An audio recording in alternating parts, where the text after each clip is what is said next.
Welcome everybody to the After Dark Show. I'm Don Rogers. Joining me tonight is another new friend that I have made through the wonderful Mr. BG Cast himself, Stephen Stathis. She has been part of the Creative Consciousness panel, or it used to be called the Spiritual X panel. She is an energy worker and reader. She is a tarot counselor, a Reiki Master, and one half of the dynamic duo over on the Metaphysical Phat Podcast, Kirsten Mustain. Kirsten, thank you for coming on. Hi, you're so welcome. Thank you for having me. I'm excited. Absolutely. As everybody knows, or everybody that watched, we had Sam on last week. So it was a really nice follow-up that we were able to put this together kind of last minute. And it was nice because I wanted to have you on, and it just lined up that you guys got to go back to back. So this is absolutely cool, which kind of leads me into the first thing that I want to get at is I had such an amazing conversation with Sam last week. We forgot to talk about your show. So like I just got completely entwined, like the interview with her, and just like totally gapped to say anything about your show. So I guess we'll start with that. All right. How did that really come about? Like whose idea, like who wanted to do it, I guess is the first one. Well, what happened was that the first time Sam and I really had a back and forth, I said to her, we could have done a podcast. That was amazing. And she's like, I don't know. I don't want to do a podcast. Let's just do a space. So we started doing spaces. And I really wanted to do the podcast. And she came around to it. You know, she was made, as you saw last week, she was made to do podcasts, I think. And I was just like, oh my gosh, you are made to do podcasts. And so it really came about just from us talking to each other. And we were so interested in talking about the same topics. And we really had a very similar vision about what we wanted to do, because what we really wanted to do was just to put things out that we thought would help people, particularly with their awakening path. Because as you know, Don, when we all started coming online, there wasn't anything out there. There wasn't anybody out there who was giving us any guidance or saying, well, you know, it's normal if you have a dark night of the soul and it's not, you know, the end of the world. There wasn't any of that. And so we just really, both of us really had a heart to really reach out and try to help people. And it seemed like a really good way to do that. So you guys like really just went after it after one initial great conversation. And I love that. And so the subject matter is really about your awakenings or sharing experiences with other people's awakenings, or kind of the same thing that we're doing here and talking about each other's awakenings. Just yes. I mean, that's one of the things we like to ask people when they come on the show. Tell us about your awakening process. And anything to do with healing and anything metaphysical, really, we're really fascinated in talking about it. And we really want to open the discussion and bring people in and hear different perspectives, because even though we have this community of like-minded people, we also have a lot of different ideas about things. And we really like to get that back and forth and get different people's perspectives on different things. So it's really, you know, and it really has led to a lot of really great connections. And it's just, and we wanted to keep it kind of casual, like not so, you know, we wanted to keep it kind of like, oh, just we're hanging out with these people and we're having a nice talk, not like anything really formal or putting a lot of pressure on people. So, and I think we've really been able to do that. We tend to go off, you know, we tend to go down rabbit holes and go off topic sometimes, but, as Sam calls it, the waffles, but we go on waffles. But I really, you know, I really love doing it, and we love putting that energy out. And that's another thing. We really wanted to put that energy out. So it's also at heart a way to put that awakening frequency out and share it with other people. absolutely. I love that so many of these are just kind of coming online. And I think you touched on something really important there. And that's the entire reason I do this. And I'm stealing this from our producer at FKN, Chris, who's like really laid it out. It's about comparing notes, right? Because like Yeah. we all know there's deception going on. We all know like this could be a psyop, or that could be just a bullshit, or like this could actually be true, or maybe we can do this, or this is actually how this works. It's not until we sit down and have these conversations and compare notes like, hey, I had this experience in the astral. What did you? Well, mine was like this, but it makes sense with yours like that. It's when you start doing that things start to fit. And we realize that we're not as weird and crazy as we think we are, because it's happening to a lot of other people. Yes, and you brought up a really good point. I love that, because it is, when we can compare notes and start realizing, oh, guess what? I'm not crazy. Or maybe we're all crazy. I don't know, but it's like, because you do, and this is such an isolating path. Like, I don't know anyone in person that I can talk to about these things. So, and I know a lot of people in the same boat. And so it's really, really helpful, as you said, to be able to compare notes and to realize, oh, other people are having this experience. It's not just me. Yeah, absolutely. And like, I lucked out. I don't know if I drew these people into me, but there's actually 3 of my coworkers that are, one asks me about my show. The other one's my supervisor, who actually watches the odd episode of my show. And the other one's Lonnie. He's actually in my chat a fair bit. And I don't know how I pulled that in, because like I used to try to explain this to people and just get what Kyla and I had called the slow blank, where it's like, what the hell are you talking about? And like when you try to tell a normal person that you think you have multidimensional consciousness or have experienced something in the astral, they look at you like you're freaking insane. I know, they do. They really do. I mean, yeah, and it's really difficult. And I'm glad you have people like that in your real life. That's right, Sam. You're never crazy. You find your tribe. Yeah, I love I love that you have people like that in your real life. And of course you have Kyla too, which is just amazing and awesome. I love that. Well, there's a third part too that we don't really talk much about on the air, because he's only been on the internet a couple of times, but our 17-year-old understands everything that we talk about, right? I feel for that kid. He has to go to a public school with the same understanding that you and I have. And it's like, oh, dude, I am so sorry. I know you're just about done. You know what? Just knock out your grade 12 and do what you got to do, okay? Because I feel for you, buddy, because like he just, I feel bad for him. I do too. I don't even know him and I feel bad for him. It's got to be brutal. Yeah. To be trapped in that, I just, yeah. Anyway, I kind of side scrolled there. So how long ago did you guys start, and like how many episodes are there of the Metaphysical Phat podcast? We just filmed our 14th. I think it was our 14th one. Actually, it may not be 14 on there, maybe 13, because there's one that we didn't post. But we've only been doing it for a couple of months. And it was, after our initial conversation, when I said, let's do a podcast, it took quite a while before we actually did it, because, and we had to get more comfortable with each other and really learn, and we have been on a whole journey together, Sam and I. She was really the first person I met who I could really, really speak to on a very deep level.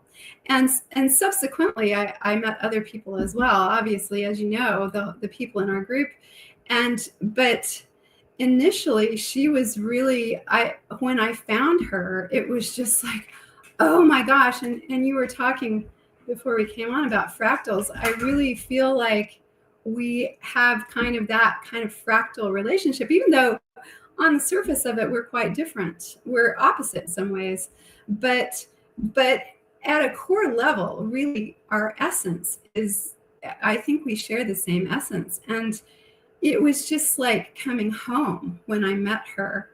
And I really, I felt really guided. I've felt really guided for many years, but But when we really started talking, I was like, oh, and this is what we need to do. Because I'd really actually been looking for someone to do a podcast with for many years and had never gotten anything together. And with her, it just clicked. And I just knew, I was like, oh my gosh, we need to be talking about this in front of other people, because I think this would help other people who have been on a similar journey that to what we've been on. And my beautiful interdimensional exit buddy beat me to the punch. I was about to say, and we are absolutely looking forward to recording an episode of that with you guys tomorrow.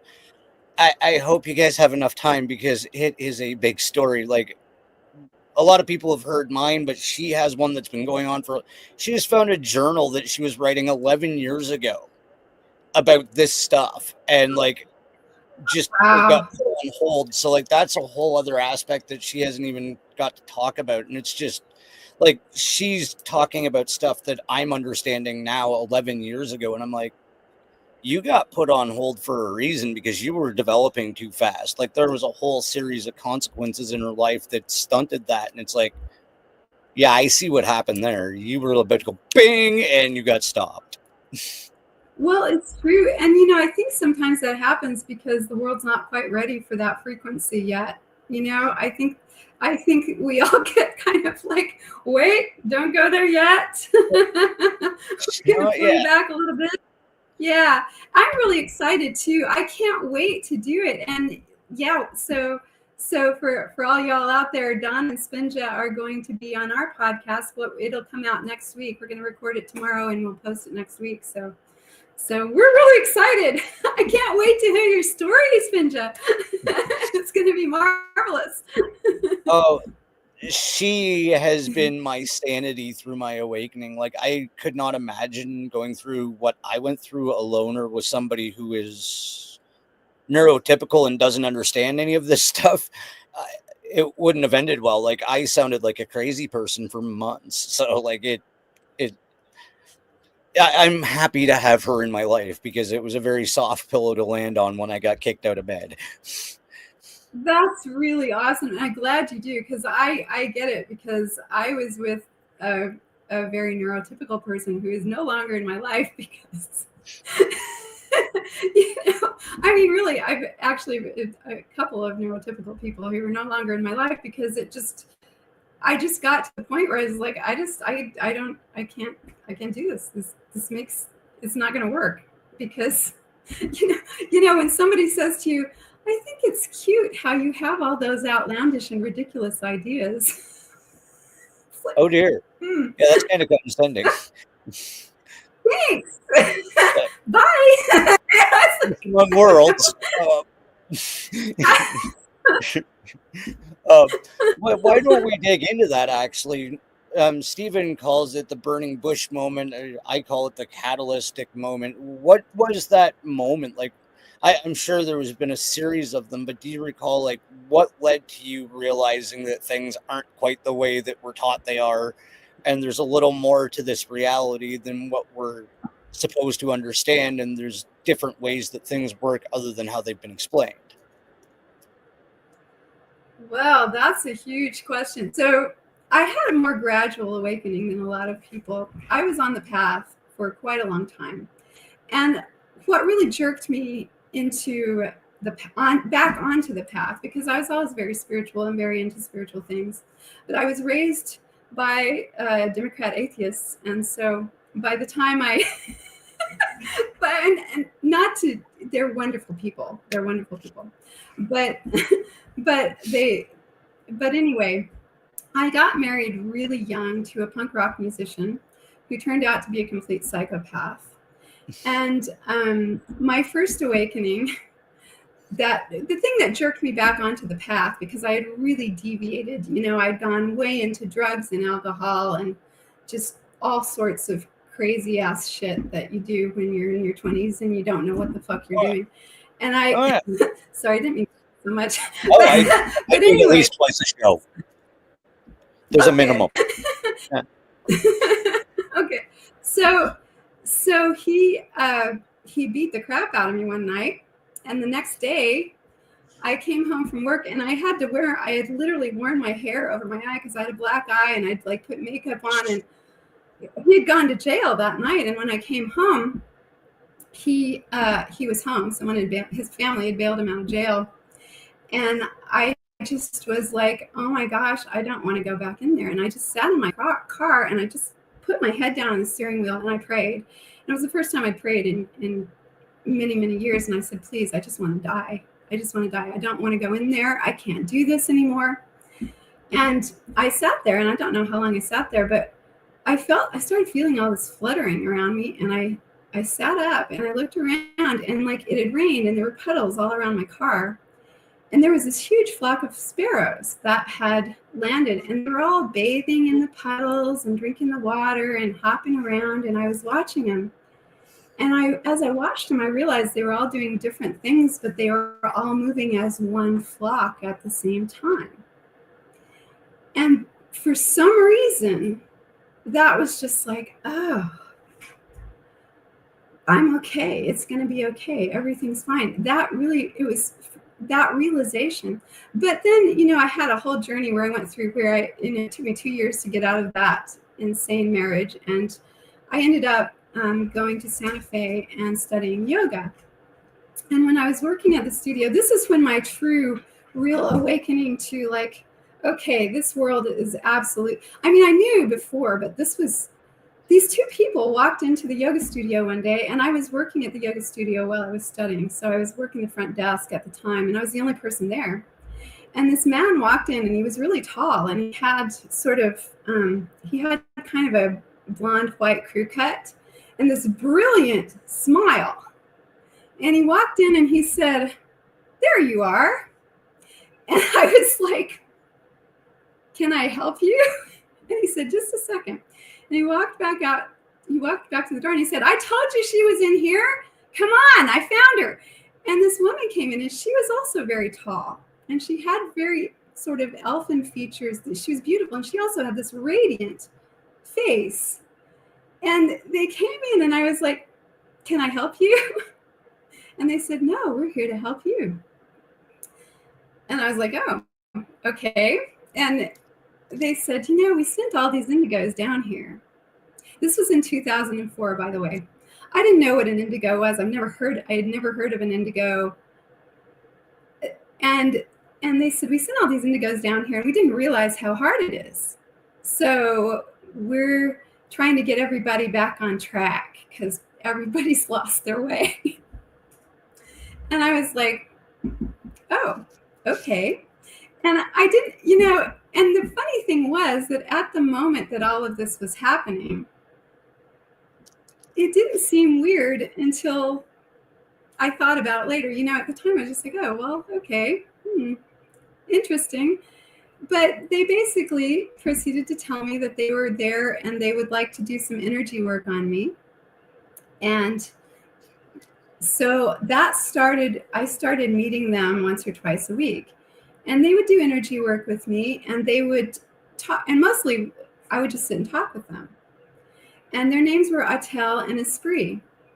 And at the time, I didn't know what Pleiadians were or Arcturians or anything like that. And it never occurred to me until much later, I think they were ETs. And I say that for several reasons. I literally wrote down Pleiadian. Yeah, I think they were Pleiadian.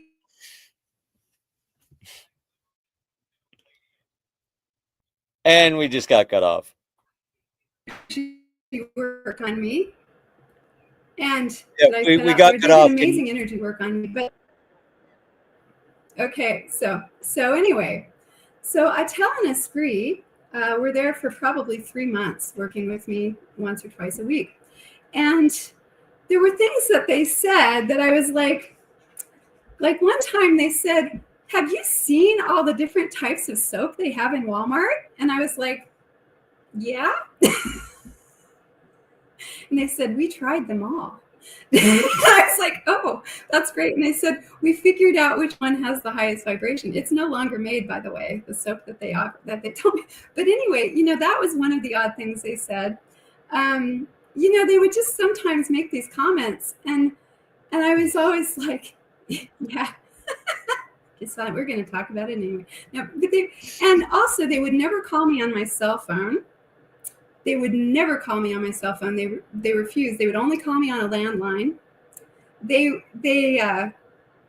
basically told me, that they said our star seeds they're under attack, and we have to be really careful. And they were always like, when they would meet me in public, but they were always really careful. But what was really interesting was, I think like one time they met me at this mall in the food court, and there was nobody there except this man who was over like sweeping the floor, and he never looked at us the whole time. And I was like, it's really odd. It's like he doesn't even see us. The other thing was they were driving this, I think it was a Toyota Pathfinder SUV, and they had this huge thing on the roof of it, and it had a tarp over it, and it was like a teardrop shape. And several times I started to ask them what it was, and every single time I got completely distracted and couldn't remember what I was going to say. And it's just little things like that, and they told me all of this amazing stuff. Like one time they just drew like a figure eight. Attel drew a figure eight, and he said, what's happening is we're here. And he put a dot like in the center of the figure eight, and he said, we're about to go into the other side, which is the side that's ruled by the feminine.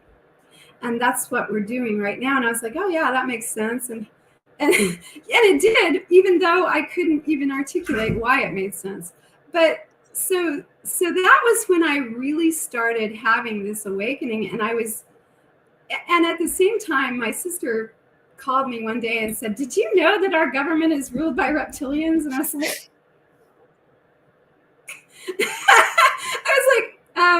sure, that's great, and she said, no, and this was when George Bush Jr. was president. She's like, no, George Bush is a reptilian. You can tell because he never blinks and all this stuff. And I was like, And I was like, okay, whatever. But the thing was that like went in the back of my mind, and all these weird things started, all this, excuse me, weird information just started showing up.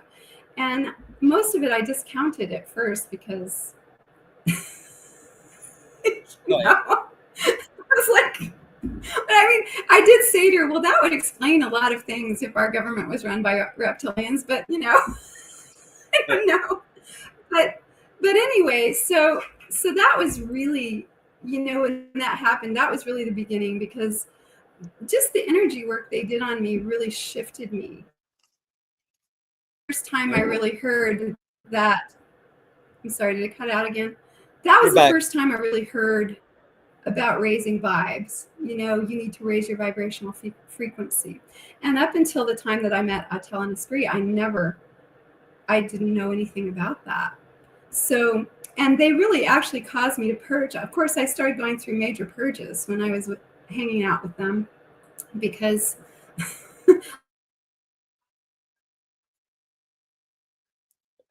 Wow. They cut her off again. So she was going through major purges because you got cut off at going through major purges because that's really, where the healing begins, when you have to really start sitting with your own shit, not real shit, as I say, but yeah. but all that stuff, well, some of it may be real shit, but all that stuff that we need to, because it's that trauma that keeps us in that belief box.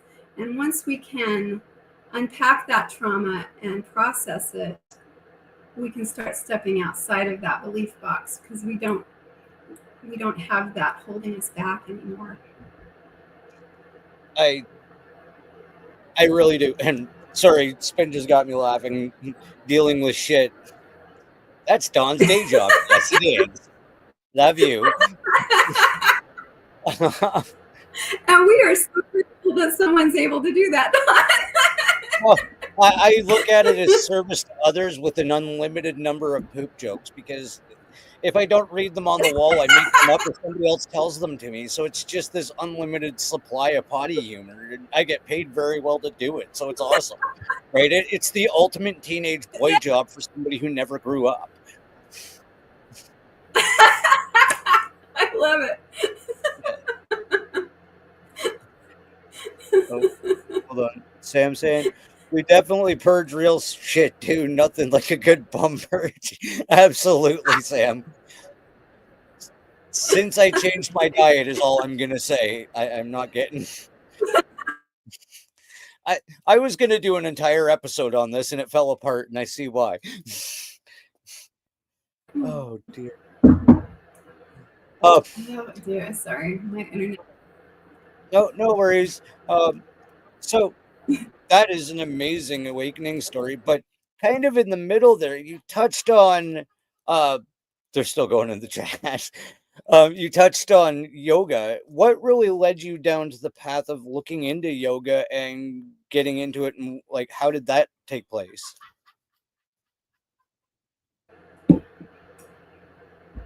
I'm sorry, Don. I lost you at amazing.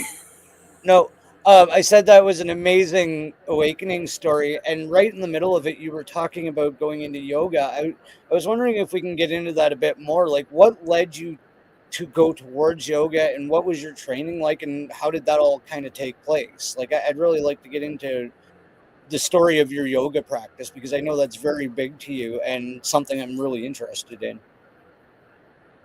It is. Well, so when I lived in Boulder, right after I got divorced, I moved back home to Boulder, Colorado, and I was hanging out all the time at this place called the Lighthouse Bookstore, which was on the Pearl Street Mall, and it's a metaphysical bookshop basically.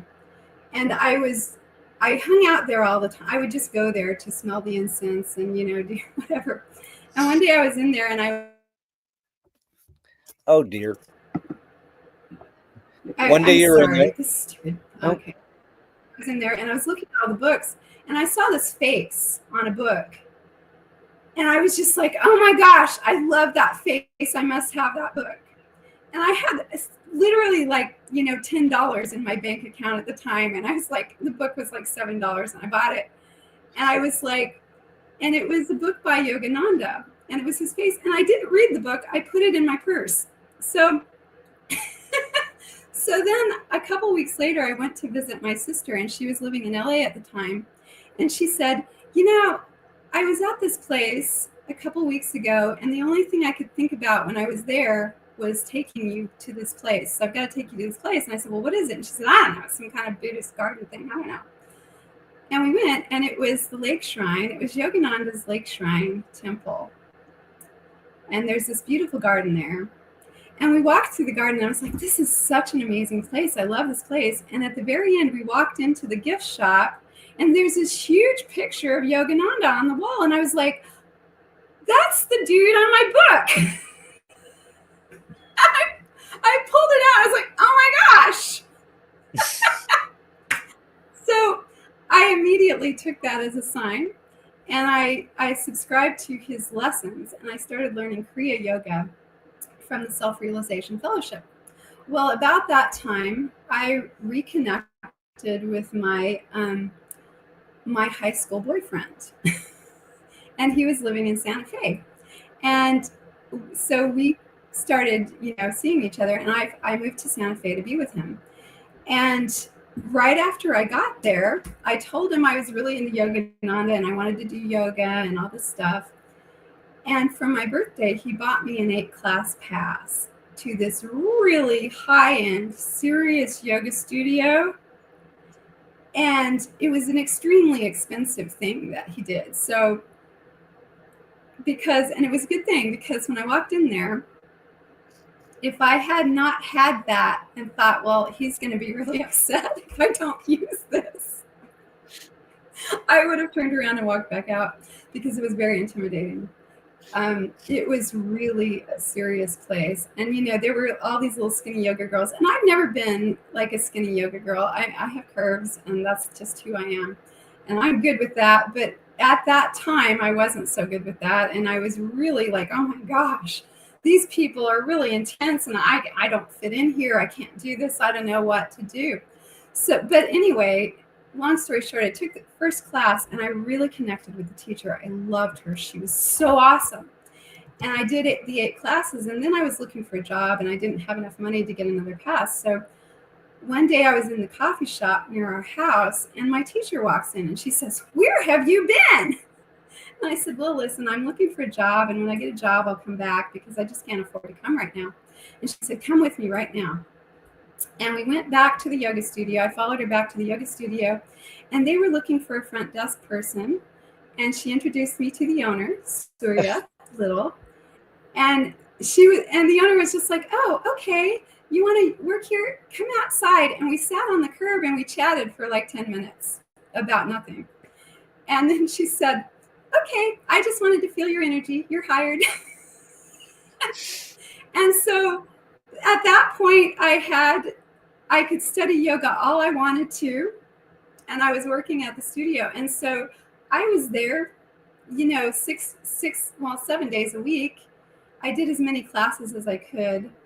And T.S. and Surya Little, they're really famous in the yoga world. They're not famous otherwise, obviously, but they're very traditional and very disciplined people. T.S.'s class, if you're late once, you get a warning. If you're late twice, you get told, you're on thin ice. If you're late 3 times, you're done. You're not coming back. You can't come back to my class. You're done. And he really was and I was a very undisciplined person at the time. I was suffering from PTSD from my ex-husband who, wanted to murder me because I left him, and, just all this stuff. And so I had been looking for some way to heal, and I really needed that discipline. It wouldn't have been appropriate for a lot of people because T.S. and Surya too really pushed me, but it was exactly what I needed, and there were times when I would be doing something, I'd be like, "T.S., I can't do this anymore." I'd be crying, and he'd just be like, "Do it again." And he's a very dear, sweet, soft-spoken man, and yet he was like steel. It was like, "No, you're going to do this, and you're going to do it right, and I'm going to stand here until you do it right."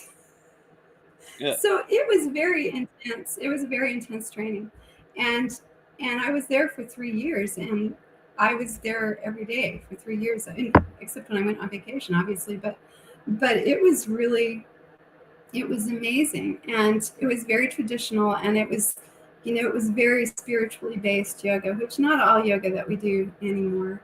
Yeah, yoga ninja, yeah. Yeah, no, so it was really. Oh, Benja. It's amazing. I was really, really obsessed, and it came to me. It called me and it came to me. So I knew that it was really what I needed to do. I never actually thought I would teach yoga. I did all the teacher trainings, but I just did that for my own. I didn't really think I would teach it. And then, of course, I moved out into the middle of the woods in rural Oklahoma, and there weren't any yoga teachers here. And it was like, hey, here you go. It's really interesting. You're resonating properly or vibrating properly within the universe when things like that happen. I like using Spinja as examples. She started her farmers markets, and it's rained the first 3 times that it's gone, but she has made so many wonderful connections and ended up with a consignment, right? This lady from another booth came over to her, and she's like, "Hey, I have a store. Do you want to come put your stuff in my consignment?" And it's like, that's better than whatever, right? Yeah, it rained today and nobody showed up, but you just got your product in a store that has a storefront. You're now in brick and mortar without having to open a brick and mortar. That's amazing, right? Just the way these things slide together, you're on the right vibrational path when everything just kind of flows that way. And that's what your yoga story reminded me of, is just the fluid motion of how it all took place. I really love that. Oh, yay, Spinja. Yeah, I love that too. And it's true.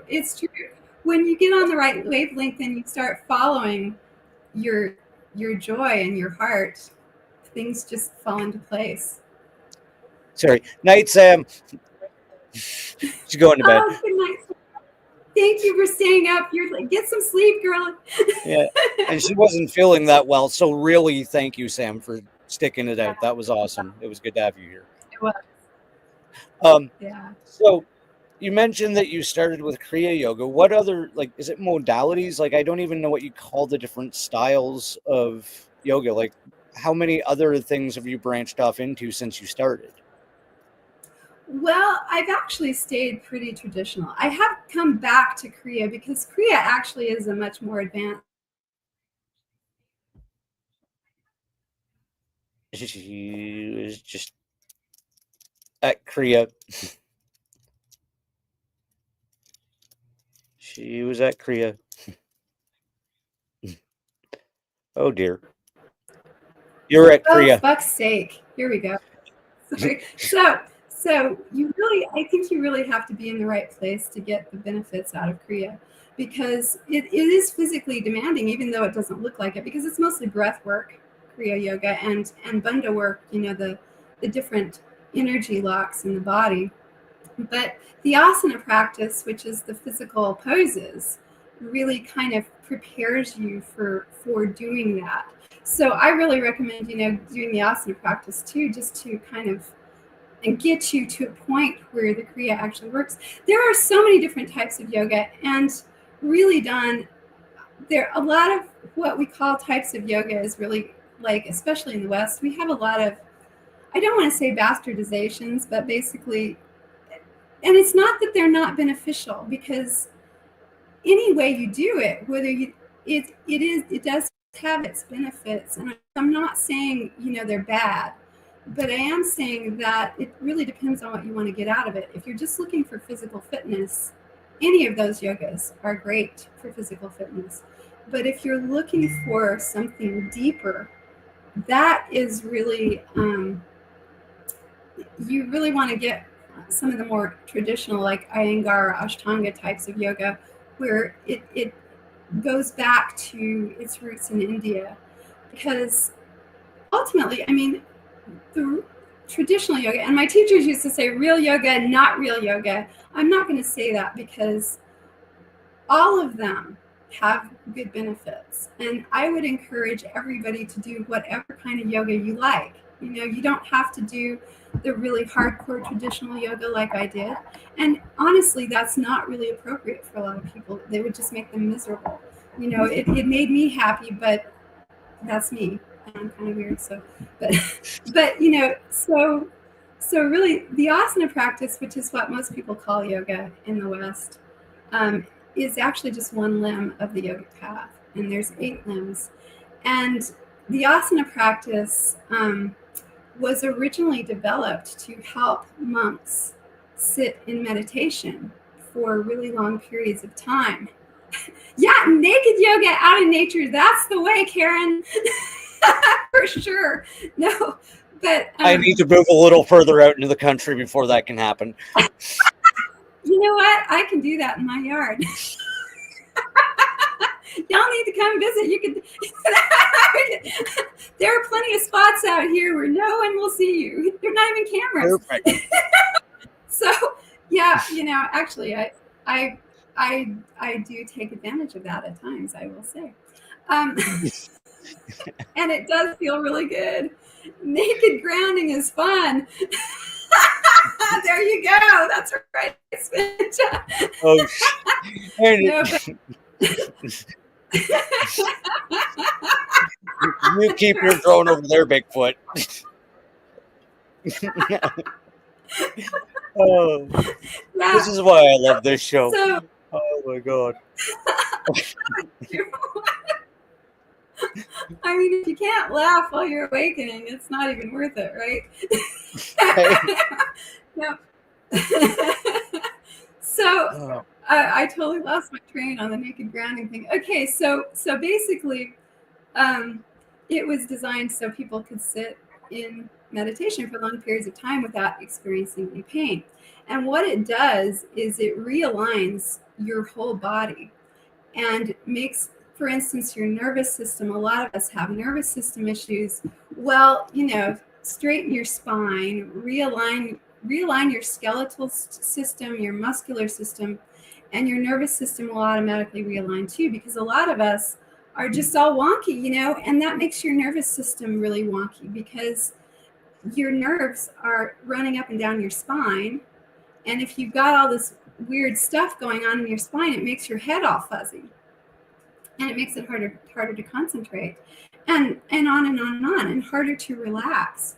So the true asana practice, when done in the traditional way, realigns your whole body and aligns your nervous system and helps you to find calm and focus, and also to be pain-free. I have psoriatic arthritis, and I don't take anything for it, and I don't have any pain. If I don't do yoga for, say, 2 or 3 weeks, I start to feel it, because it stretches out the fascia. And we keep all that stuff in our fascia, all those emotions, all those toxic emotions. And that's the other thing that I really found with yoga. The traditional asana practice helps you to release trauma, because we hold trauma in so many places. I was holding trauma mostly in my heart space, but some people hold trauma. I mean, there are even people who hold trauma in their butt cheeks or in, wherever. We all have places where we hold trauma. And that's one of the things that the asana practice does. It loosens up that trauma and brings it up and helps you to process it. And the wonderful thing is, you don't even have to know what you're processing. For instance, I'm not saying that therapy, like psychological therapy, is bad, because it's really helpful and it has really helped a lot of people. But there's also the danger with that it becomes kind of a loop where you just keep talking about it and re-traumatizing yourself and make it part of your identity even. Like, I am the woman who is abused or whatever. And really, with yoga, you can just pull it all up, and you may have a terrible crying fit, or you may have just like a huge fit of rage, but processing that and releasing it. And I remember the first time I really knew that, my teacher Tias was making me do back bends, and he had my feet on a chair and my hands on the floor, and I was pressing up into back, which is extremely difficult. And I kept saying, Tias, I can't do this anymore. And he kept saying, just one more time. And finally, like the 10th time, his wife, Surya, came up and said, I think it's enough, Tias. She needs to stop now. But anyway, I walked out of that class, and back bends open your heart center, right? So I walked out, I got in my car, I started driving, and I just burst into tears. And I cried for the rest of the day and into the night. And the next morning, I felt so much lighter, and I realized I had released all of this stuff. And not only did I feel so much lighter, I could do back bends way better because I wasn't holding all that stuff. So that's another really good thing that the traditional yoga practice can do, is just help you to purge all of that emotion. And that was the first time I really did that. And once I did that, I was like, wow, that was so much better than, it sucks when you're crying, and especially when your boyfriend's going, what's the matter? What are you doing? Get out, Have some water. Stop. Yeah, want some water? What's the matter? And you're like, I don't know. I just need to cry. I don't know what the matter is. but I gotta cry. That's part of healing. It almost sounds, and this is what I wrote down as you were explaining it, like that particular move or pose released like emotional atrophy, that it just, because that's what it sounds like when your muscles atrophy from, like, I spent a lot of time in a wheelchair after a motorcycle accident. I know all about muscle atrophy and learning to walk again, right? So this actually really resonates with me, like when you're explaining how things are, like, you expand it back out, and if you don't use it, you lose it, right? It Yeah. sounds like you like undid a knot of stress and emotional trauma, and it just kind of started to flow again. That's precisely it. And that's a really good way to put it. I like that muscular atrophy, because that's really what it was, you know, because you're shut down and you don't even know, you know, I mean, most of us don't even know because Oh.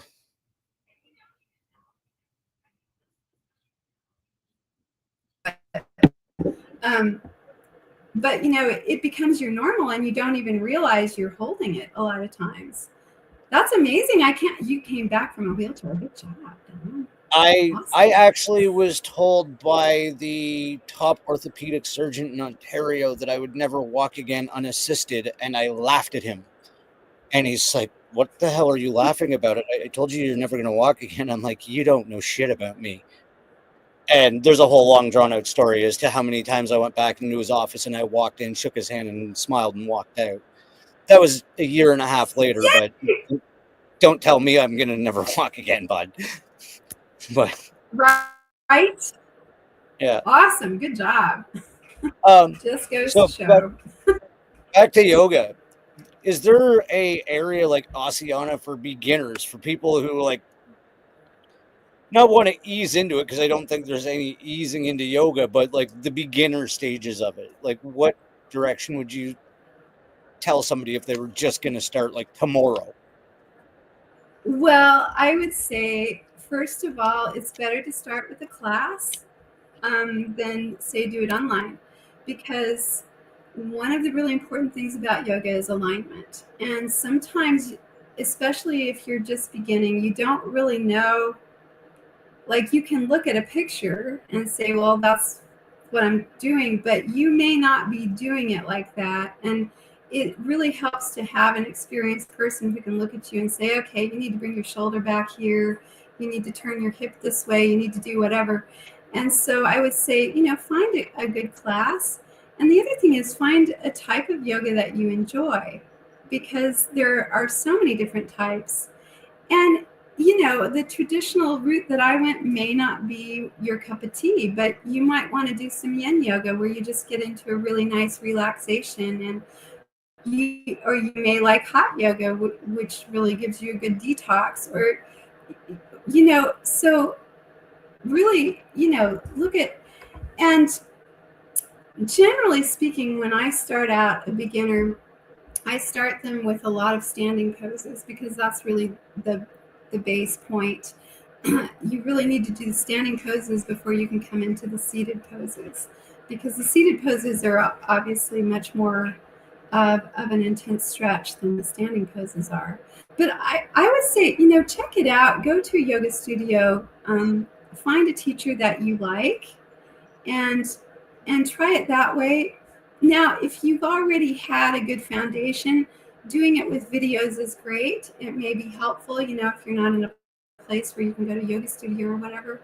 But I really do suggest getting a teacher to start off with, just because there are a lot of ways you can hurt yourself with yoga. You know, I've known people who started with, like, I knew this guy who started with a book and gave himself a hernia within, you know, a few days of trying it, because he was doing something. Because the other thing is, you know, they'll show you these pictures of these perfect poses, and it's like, that is not going to be what most people's poses look like when they start out. It's like, you know, this is something you need to work up to. You can't just do this. Like, I mean, you may think you can do it, but you may really injure yourself thinking you can do that, because it's just, you know. And the other thing is that I really like to tell my students and everybody, yoga is not about how flexible you look. It's about alignment. So, you know, because you get a lot of people who are like, oh, I'm really good at yoga because I'm really flexible. And then you look at their pose and it's like, oh my gosh, you're going to kill yourself. Stop doing that. Because it's not about putting your face on your knee. It's about straightening your spine. And if you have to bend your spine to put your face on your knee, no, don't put your face on your knee. And you know, I don't say that to discourage people, but because, you know, you have to. And obviously, I wouldn't be saying that in class. I wouldn't be like, no, don't do that. You know, my teacher would. My teacher would be like, no, stop now. straighten up and fly right, or get the hell out of here. No, he would never say hell, but he was, but you know, it really is about alignment. It's not about, because I always get these people coming into class and they're like, oh, well, this is just about showing off how flexible I am. And I'm like, first of all, I'm more flexible than all y'all. So you're not going to impress me. And I've done yoga with people who are way more flexible than me. I mean, we used to call my teacher Cirque du Surya because she was amazing.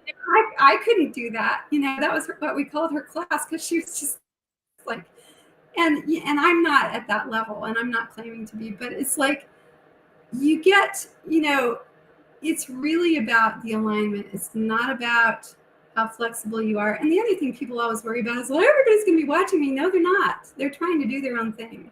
You know, most of the time, I mean, in my classes, I watch people, but because I'm the teacher and I'm just trying to make sure nobody gets hurt. But most of the time, everybody else is just trying to do what they're doing, and they're not looking at you and saying, oh, well, that person's not doing it right. Or that person's not as flexible as I am. Now, don't get me wrong. There are some people who go into classes and they're like, oh, I'm so flexible and I'm going to show everybody up. But, you know, that's not very yogic. No. I think my biggest concern, and we'll go back to the fart humor, is I'd be very paranoid the first couple of times whether or not I was going to fart. So I'm just going to be completely honest. Well, Don, you know, that's okay, because that happens. You know, that's like, in fact, when I was doing teacher training, we talked about that. You know, what do you do? And it's like, well, you just, you know, I mean, you gauge the class, first of all. I mean, you know, I have some students that it's like, okay, we're just all going to laugh if that happens. But then there are other students that's like, okay, everybody needs to pretend that didn't happen, because this person's going to be really embarrassed, and we don't want this person to be really embarrassed. We want them to come back to class. So you kind of have to gauge, you know, what's going on. And I generally try to start talking immediately if something like that happens, to just kind of keep everybody's focus on me instead of the issue at hand. It does happen. Yeah. Yes. You actually sent, you know. You actually sent a video of a very fun looking yoga class, and I'm going to share it. And if you're listening on audio, I suggest, as always, you come over and check out the video, because you get to read the chat and what the hell we're laughing at in the background, and you'll get to see this, because this looks like fun.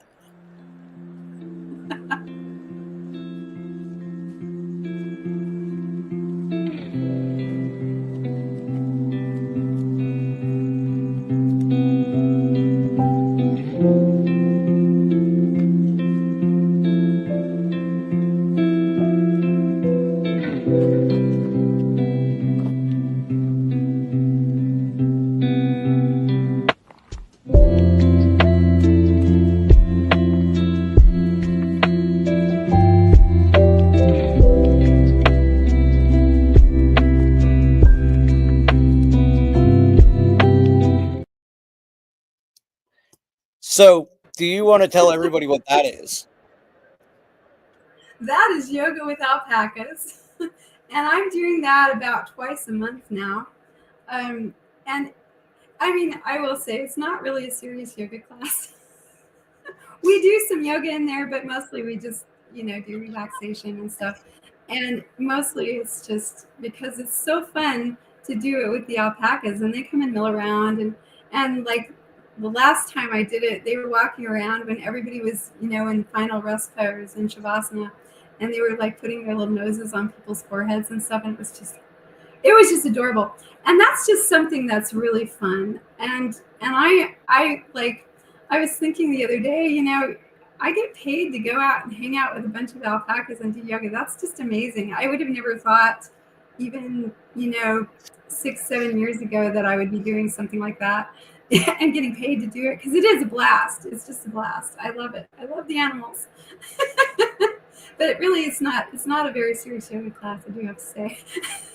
I love how you've, and this is the path that Spinge on, and I'm probably going to be following, is how you've created sustainable life through things that you love, and you just live the life that you love, and that's what sustains you. And you've almost got it to an art, right? And there's somebody in the chat named Art, ironically.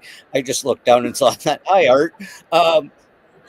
You literally have this way of living, and you're one of the most outgoing, fun-loving people I've had the pleasure of meeting in like the last year.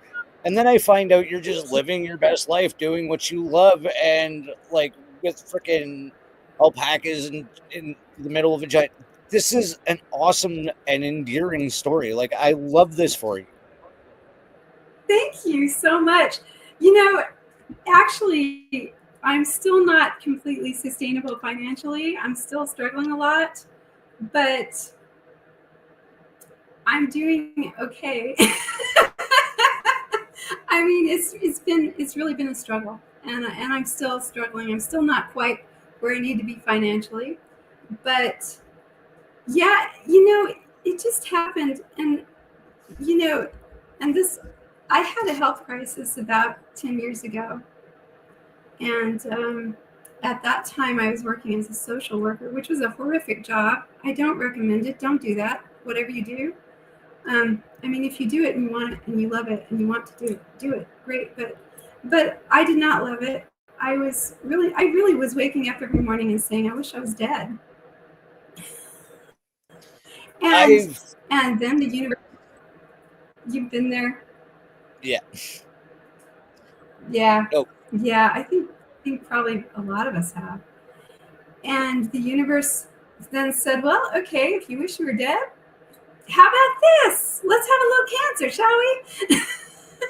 Oh, awesome. And yeah, and I was never diagnosed. I have to say I was never diagnosed because I went to the doctor and she suspected, and I did look pregnant. I had tumors in my belly. And my doctor was like, well, we need to do this and this and this and this. And I said, no, not doing that. Not doing it. Sorry. Because I was already aware at that time, 10 years ago, that people were being tortured and poisoned to death. And I was like, not doing it. So that's what led me to Reiki. But the first thing that happened was I went home and I said, okay, I have a choice here. I can continue on the path I'm continuing on and I can die. Or I can decide to live. And I said, okay, I'm going to live and I'm going to trust that I can heal this myself. And it was a really scary choice because, of course, they try to scare you and it's like, oh, you have to sign all these papers so we're not responsible when you die in 2 years. And I was like, but I did it because I was just like, I can't, I'm not doing this. And I realized the first thing I have to do is quit this job. And I was teaching yoga at the time, but I was teaching it, like twice a week in the evenings. So I called the gym and I said, hey, can you guys give me some more classes? And they said, we'd love to have you do more classes, but what about your job? And I was like, well, I quit. So it wasn't nearly the income that I had, but it was enough to get me started. And I just started teaching yoga and looking around for what I needed to do. And then Reiki came to me. A friend of mine called me out of the blue and said, hey, I want to do this workshop, but I don't want to do it by myself. And you're the only person I know who's open-minded enough to do this with me, so I'll pay if you'll go with me. And I was like, oh, well, okay. And so that started me on the Reiki, and I was like, oh, that's one of the things I used to heal myself. I used Reiki, I used deep emotional trauma release, and I used diet, and I just started doing all these things, and it just kind of came to me. And that's one thing I want to tell people. If you're really interested in healing and you really want to take responsibility for your health, you can, because once you set that intention and go on that path, then things will start coming to you. The right things will start coming to you. The right people will come into your life. And so it was quite a journey. I mean, it took me probably, I'm going to say 4 or 5 years before I felt like I had fully healed myself. But I did. And I never was really sick. I never had, well, thank you, Karen. Likewise. Well, I never had, I never had really any sickness. I had some discomfort because my belly was all like distended and pressed out, but I never, I never had anything else that was illness. And it gradually I was able to heal it. And a lot of it was just making contact with the pent up emotions that had caused that. And certainly yoga helped me with that a lot too. So it was just, it was just like, and that was really what told me I have to be able to build the life that makes me happy, because otherwise I'm not going to stay here. Why would I stay here and be miserable? I don't want to do that. So that really, and then the relationship I was in at the time kind of fell apart, and it just, all of that, like my whole life just kind of like fell apart because I was just like, I can't do this. But I was really fortunate in a lot of ways. I mean, I was really supported by the universe, and I had some really good people in my family and friends who helped me. And I never told my family that I had cancer. I never told anybody. And like I said, I wasn't actually diagnosed, but I'm pretty sure. But I didn't talk to anyone about it because I knew they'd be like, oh, what are you doing? You need to go to the doctor. You need to get chemo. You need to do all this stuff. And I was like, I don't want people putting that energy on me. Like, you're sick, you're sick, you're sick. You need to go to the doctor. You're sick. And so I just didn't say anything to anybody about it. And everybody thought I'd lost my mind. They're like, why did you quit your job? What's wrong with you? What is wrong with you? What are you doing? And it was just like, look, this is just what I have to do. So deal with it. Sorry. But that takes a lot. And I'm not discounting, because I know that's really hard, and it's hard for people to do stuff like that, because it's a very solitary path when you do stuff like that, because most people are not going to understand what you're doing. And in fact, they're going to be completely like freaked out and offended that you're doing it. So it's really. Yeah. And you touched on something that actually Stevens talked about a lot, is medical hexing. Like, that is something I think is huge in the medical industry. I'm just watching what I've said. But no, like, I think there is an absolute trend to that. Like, you've heard the story of my friend Lee. Like, here in Canada, we have medical assistance in death, right? They suggested that to him multiple times instead of waiting for the lung transplant that now saved his life. Like, it is so disgusting. Like, I swear some of it is just a gross experiment. Like, they're just fucking with us, right? I agree. And I think that's one of the things, because, if you even think about it, and, I haven't been back to the doctor since all that happened. I've not gone back, and I don't intend to ever go back. But even just going to the doctor is traumatic. It's invasive. A lot of the things that happen to you when you go to the doctor, if they happened anywhere else, they would be considered abuse, torture, sexual abuse. Yeah. And yet, if it happens in the clinic, it's okay. That's just part of it. That's part of healing. And it's like, no, that's not very healing. It's very stressful, and stress is not healing. Stress is not healing. Torture is not healing. Toxins are not healing. No. It's like, no. I can say this jokingly now, but I used to actually point this out to Kyla. I had a doctor who, every time she would check my knee, apparently my knee is why I couldn't walk, because I completely blew it up in a motorcycle accident. Like, anyway, every time she would check my knee, that also involved my inner thought. Like, a little too far away from the knee, I was like, this is weird. And I thought like I'm just being weird, but I don't think I was. Like, it was awkward as hell. And I'm a grown ass man. And I was like, why are you touching me there? That has nothing to do with my fucking knee. Like, Right? No, I know. I get it. In fact, there was a point in my life where I was like, I'm never going back to a male doctor. I went to female doctors from that point on because I was like, that's really, yeah, no, not doing this. And but I think that really it's true. And I think what Stephen talks about with the medical hexing, that I think that's absolutely a thing. And it's not just the medical people who do it. People, members of your family do it. I mean, they don't know that's what they're doing, but they're going along with it, and they're helping that because they're putting that energy on it. And like I said, I didn't tell my family I was sick because I was like, they're just going to be like, you're dying, you're making the wrong decision, you're going to die, oh my gosh, and what do you mean you left the doctor and you signed out? And, they would have just flipped out, and they would have put all that energy on me, and I would have had to take that off of myself too. And it's just like, so it is, and it's the way the whole system is set up, and it's quite deliberate.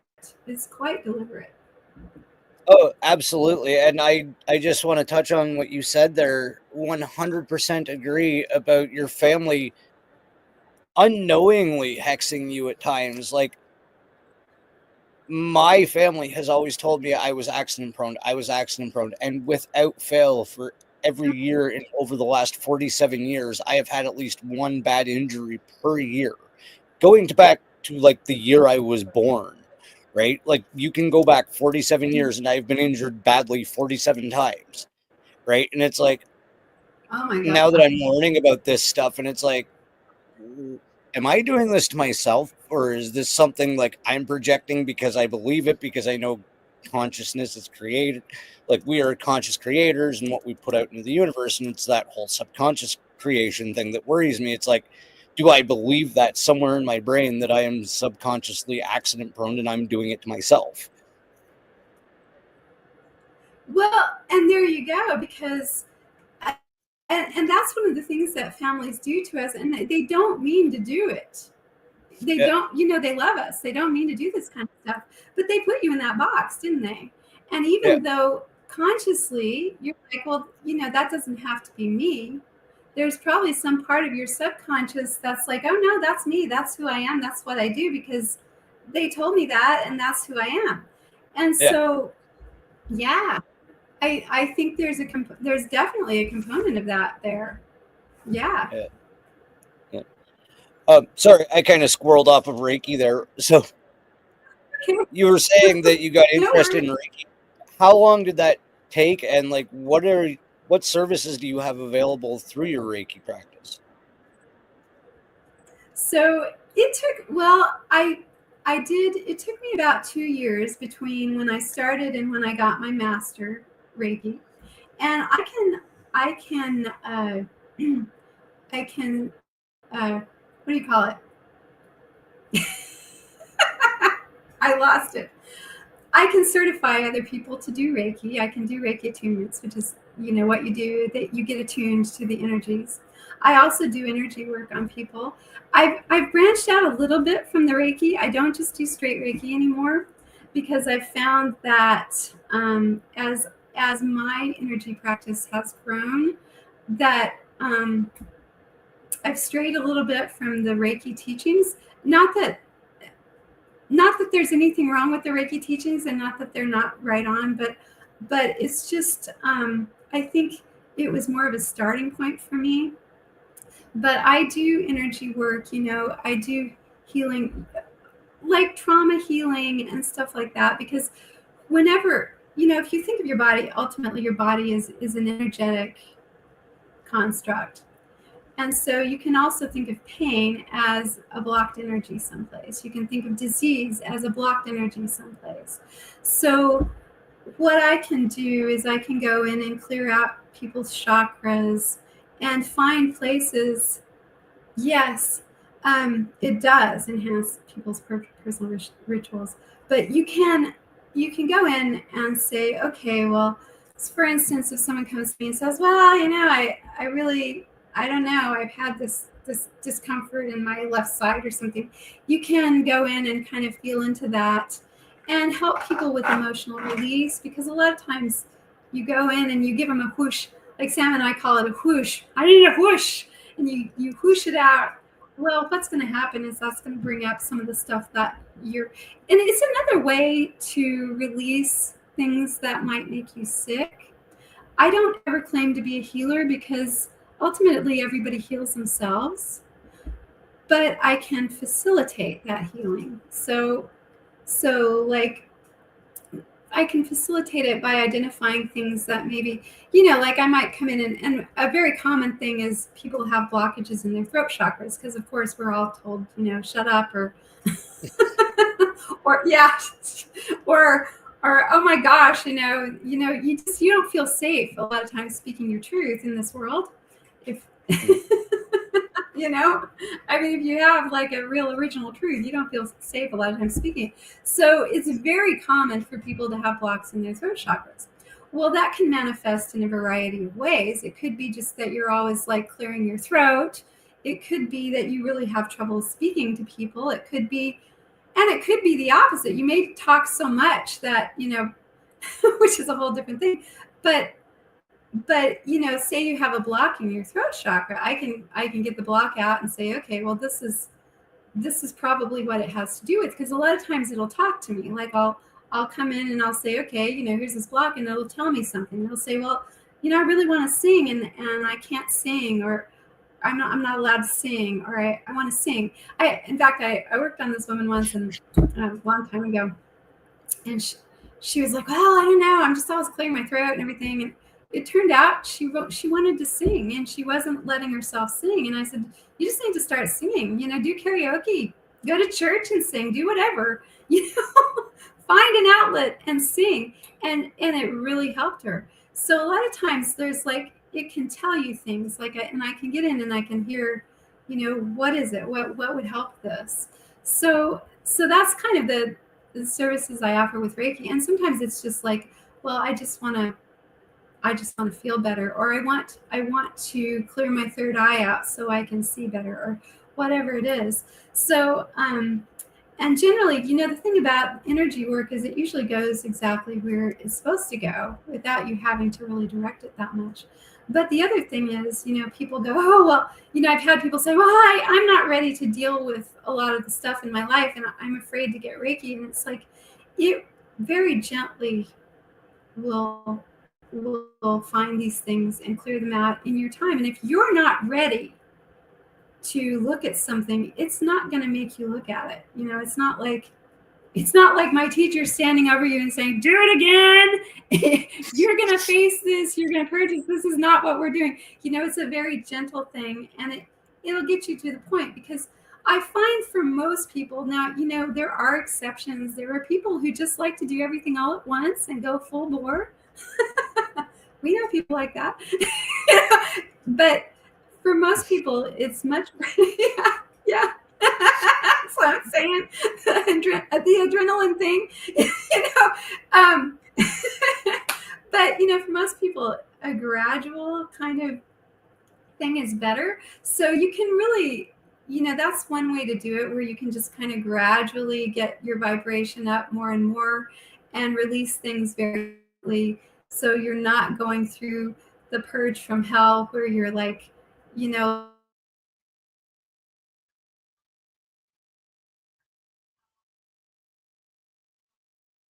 Oh dear. you can't stop crying.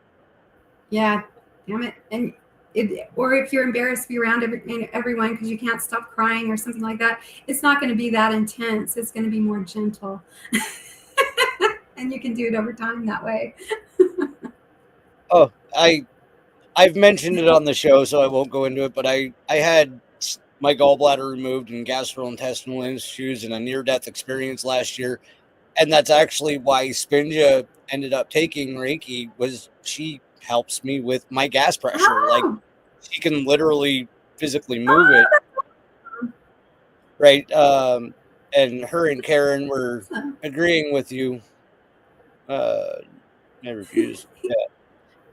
Yeah, like I absolutely love Reiki. I would recommend it to people. Like I still get some severe gastrointestinal pain, and she just does her thing and it moves to where it needs to go, and I feel a whole lot better. Like it's almost like having an on-site gastro EMT. Like this is the fart whisperer. Yeah, Yes. that's awesome.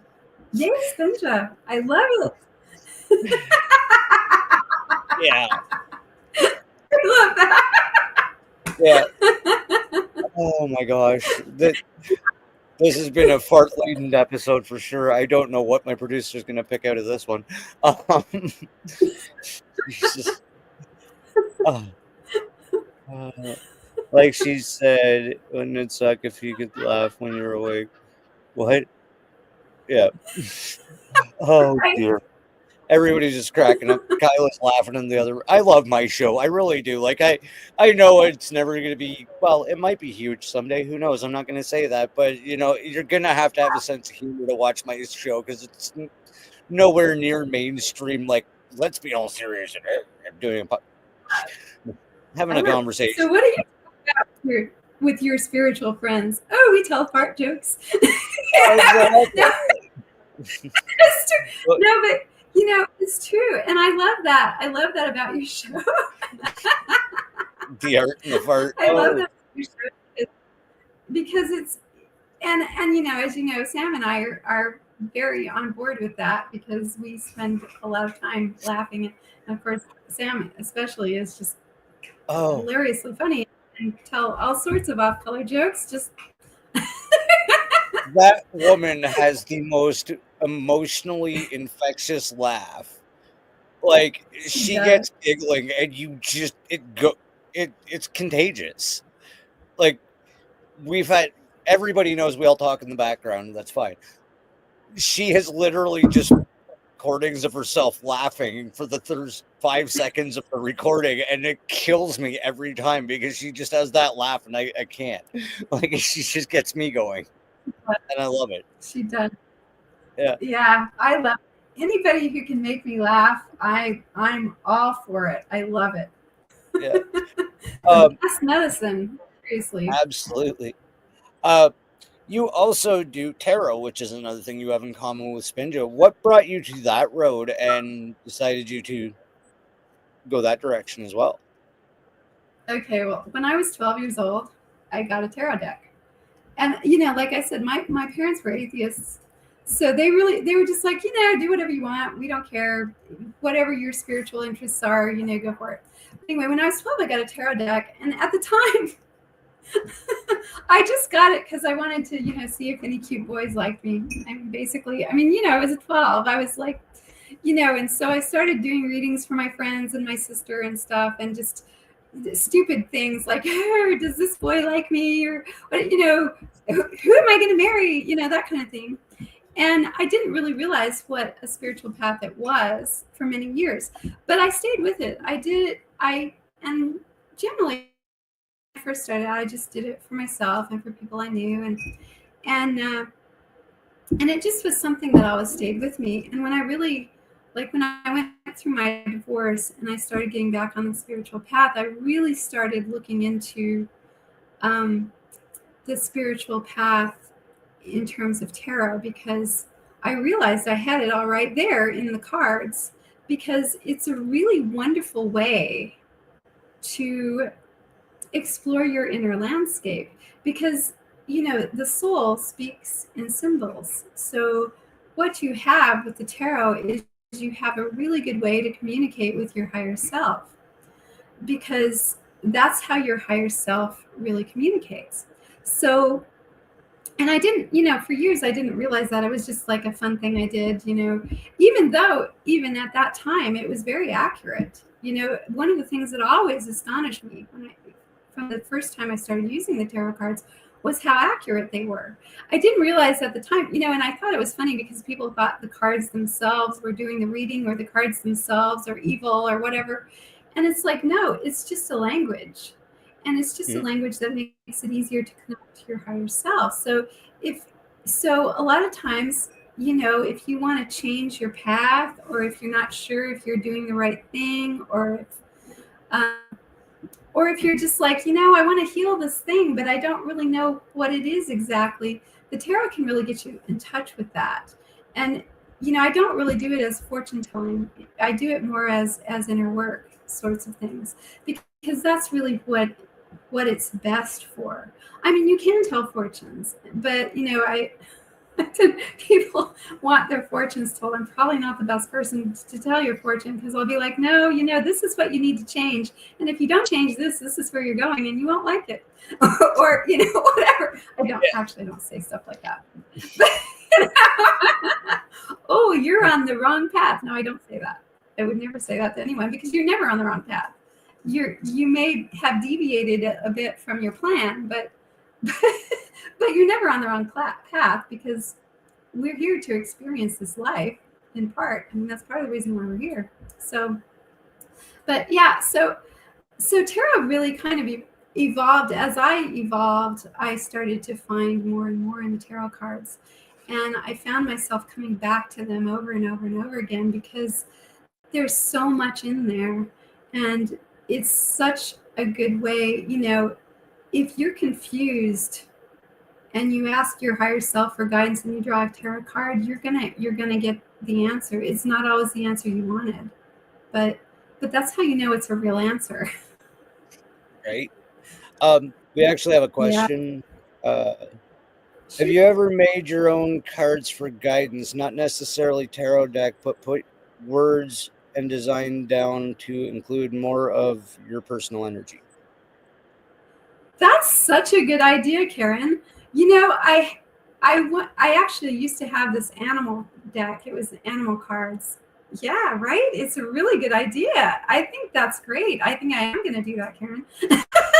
But I did used to have a card that was an animal deck, and it wasn't actually tarot cards. I can't remember what it was called. It was some kind of um, woo-woo sort of. I can't remember what they were called, but they had a couple blank cards, and I did draw some animal cards in there. I haven't actually used or looked at that deck for years, though. That's such a good idea, Karen. Thank you for bringing that up, because I think that's really, yeah. Have you done that? Has Karen done that? I think she should. Oh, I think that's a great idea, and Kyla, I think, is going to end up buying them.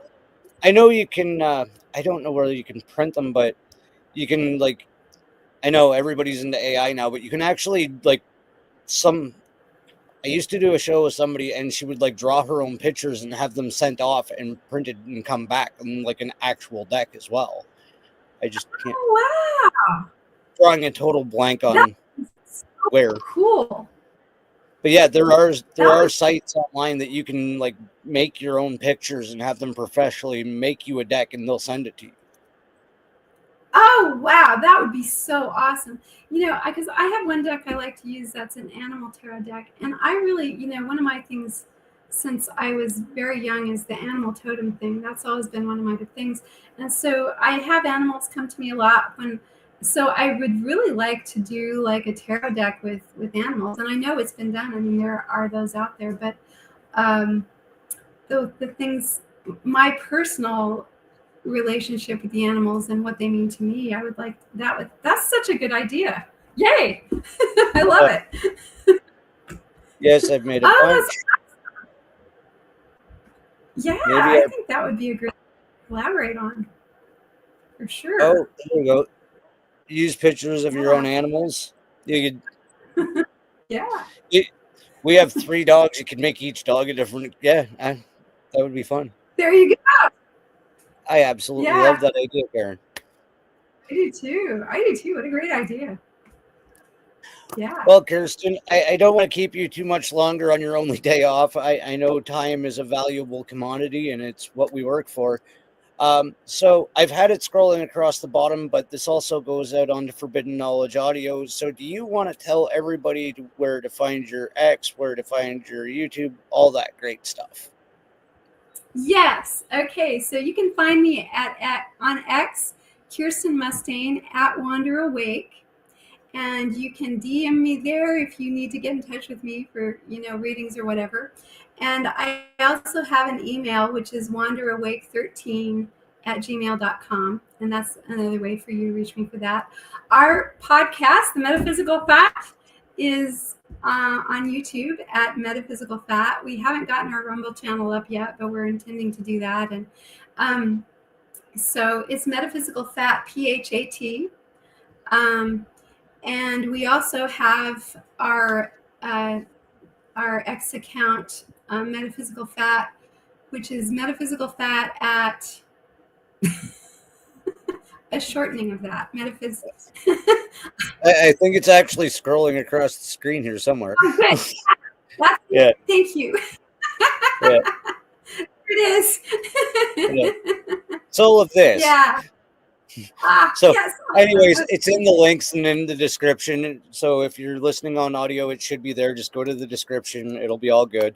I will put it on the Spreaker and Apple and all the other things that I don't take care of. My producer does that, so I don't know most of where the content goes. You're lucky you have a producer. I want to thank you so much. This was an absolutely amazing chat, Kirsten. It was good to get to know you a little bit better. I know we've done some stuff on panels, but this has been a real getting to know you and getting to feel the energy, and it's been a great 90 minutes, and I am super excited about doing this again tomorrow on your show with my wife and your cohort. This is going to be amazing. Yes. We are so excited, and thank you so much, Don. This has been really awesome, and I do have to say, I wouldn't really have wanted to spend my only day off any other way, honestly. I think that it was awesome. I really appreciate it. I really appreciate you. Thank you so much for having me on, and thanks to Spinja too. And I can't wait either. I think we're gonna have a great time. Sam's excited too, and yeah, we'll see you tomorrow. And as for everyone else that's been in the chat, thank you for the laughs. That was fun. And thank you for participating. Everybody that's listening in the future, thank you. And like I always say, if you can go outside, please do, because it's a lot better than sitting in front of this screen.